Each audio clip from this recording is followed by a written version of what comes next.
এখানে রান্না বসিয়েছি, দেখো একটা তরকারি করছি।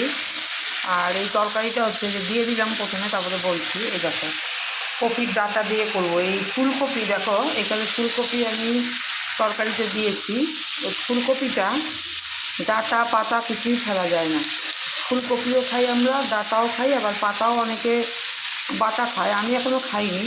তো এখানে দেখো এই যে ফুলকপির ডাঁটাগুলো এটা সেদ্ধ করে নিয়েছি, এই নিরামিষ তরকারিটা আছে এটার মধ্যে দেবো। আর এখানে দেখো এই যে বড়ি ভেজে নিয়েছি, ধনে পাতা আছে। তো এগুলো দিয়ে যে শীতের সবজি ফুলকপি, শিম, গাজর, বেগুন, আলু এগুলো দিয়েছি।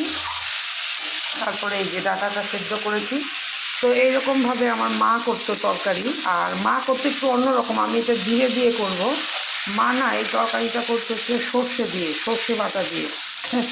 ওই রান্নার তরকারি নামানোর আগে সর্ষে বাটা দিয়ে দিত। তখন তো আমি আর অত রান্নাবান্না তো মা করতো, আমিও দেখতাম না, তবে খাওয়ার সময় দেখতাম ওটার মধ্যে সর্ষে আছে।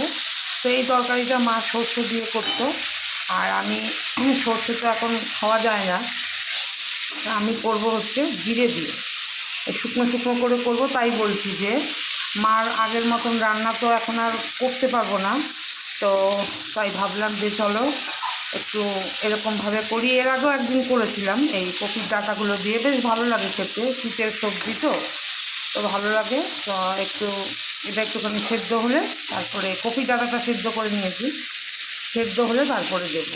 চলো একটু ঢাকা চাপা দিয়ে নিই এটা।